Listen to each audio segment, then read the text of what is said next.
Ketika bangsa dan negara ini chaos, beliau diam. Tapi ketika golongan Ba'alawinya yang diserang, beliau langsung nantang perang. Ini kan udah kategori asobiah. Asobiah itu adalah salah satu dosa paling besar. Ini adalah foto Pak Habib Rizik yang pada waktu itu belum menjual identitas-identitas dan simbol-simbol keagamaan Islam. Belum pakai sorban, belum pakai gamis, belum teriak Allahu Akbar. Sebenarnya pada waktu itu Pak Habib jauh dari kesan-kesan Islami gitu. Jangankan lulusan pesantren, bahkan beliau adalah lulusan dari sekolah Kristen yang terbuka, yang jauh dari semangat revivalis Islam. Al-Khilafah sekali lagi adalah merupakan bagian daripada ajaran Islam. Negara Pancasila ini sudah final, tidak boleh dibicarakan lagi. Kalau ada yang keluar dari Pancasila, dari Undang-Undang Dasar 45, dari NKRI, dari kebinekaan kita, itu hal yang sangat fundamental sekali. Jadi apa yang baik dari ISIS kita akui baik. Cita-cita mulianya menerapkan syariat Islam, hal yang baik. Cita-cita mulianya untuk menegakkan khilafah Islamiyah, hal yang baik. Kalau itu ada ormas yang seperti itu, ya kita gebuk. Ya kita gebuk, kita tendang. Sudah jelas itu. Jangan ditanyakan lagi. Desa ini adalah suasana siang tadi saat terjadi bentrok antara massa FPI dan organisasi masyarakat Sunda, di mana keduanya ingin melakukan aksi di depan Mapolda di Bandung, Jawa Barat. Tetapi kenapa semuanya tiba-tiba berubah? Kenapa tiba-tiba Pak Habib memiliki persona seperti yang sekarang kita ketahui? Sejak beliau menjalin hubungan rahasia dengan sekelompok perwira militer. Tujuannya adalah untuk amar ma'ruf nahi mungkar, tujuannya adalah untuk membela syariah Islam, tetapi ada satu tujuan yang tidak diceritakan kepada para pendukungnya, kepada para pengikutnya, dan bahkan tidak diceritakan pada kita semua rakyat Indonesia. Organisasi bajingan. Tulis saja bajingan, pasar ragu-ragu. Saya bilang begitu.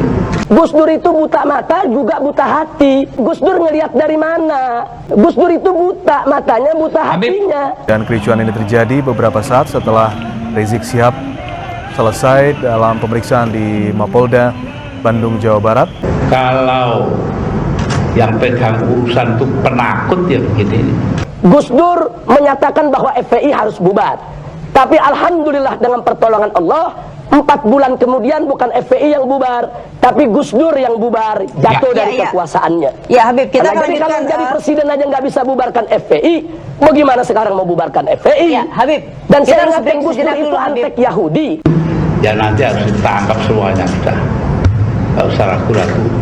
Catat saja semuanya siapa yang pernah ikut apa itu demo-demo dan ikut yang begituan tindakan-tindakan merusak. Makanya saya bolak-balik bilang kepada mereka, tangkap itu Habib Rizik, selesai. Bolak-balik ya dia lagi. Saya dulu bagaimana berseberangannya dengan Gus Dur, saudara, dalam urusan-urusan pemikiran liberalnya. Tapi dalam urusan politik, Gus Dur banyak benarnya, saudara. Jangan seenaknya sendiri seakan-akan dia paling benar. Jangan coba-coba pokoknya. Jangan coba-coba. Kalau perlu FPI bubarkan aja itu. Bubarkan saja itu. Pemirsa, pemerintah resmi melarang seluruh kegiatan Front Pembela Islam di seluruh daerah di Indonesia. Dan akan menghentikan setiap kegiatan yang dilakukan FPI karena FPI tidak lagi mempunyai legal standing. Sekitar 1 bulan yang lalu, Pak Habib Rizik bikin sebuah ancaman kepada saya, yaitu apabila video saya yang ini itu viral, dilihat banyak orang dan membangun opini publik, maka saya akan dipidanakan. Tetapi kalau tidak viral, ya sudah, tidak apa-apa, anggap aja asap. Nah, jadi guru gembrot ini bicaranya sok pinter, sok tahu, saudara. Nah, beberapa pengacara mengatakan, Habib, ini biarkan atau tuntut? Saya bilang, lihat aja dulu. Kalau memang fitnahnya terus berkembang, ya kita persoalkan. Kita tuntut, kita laporkan. Tapi kalau dia kemudian menguap, seperti asap begitu aja udah biarkan. Karena beliau itu sudah sepuh, sudah terikat banyak kontroversi, sudah ada berkali-kali dilaporkan dan dipidanakan, tetapi beliau itu nampaknya tidak kapok dan hidup. Jadi beliau masih tetap berkata-kata kasar, ngomongnya itu penuh kebencian baraya, kata-katanya sangat tidak terkontrol, sangat kasar, membabi buta, penuh kebencian dan penuh upaya provokasi untuk memecah belah. Jadi beliau itu mengatakan saya sebagai orang yang mengkritiknya atau yang diduga telah memfitnahnya semuanya gitu ya. Hanya pansos saja, hanya cari tenar saja. Enggak, lihat aja, ini kan orang-orang cuma mau cari tenar aja, saudara.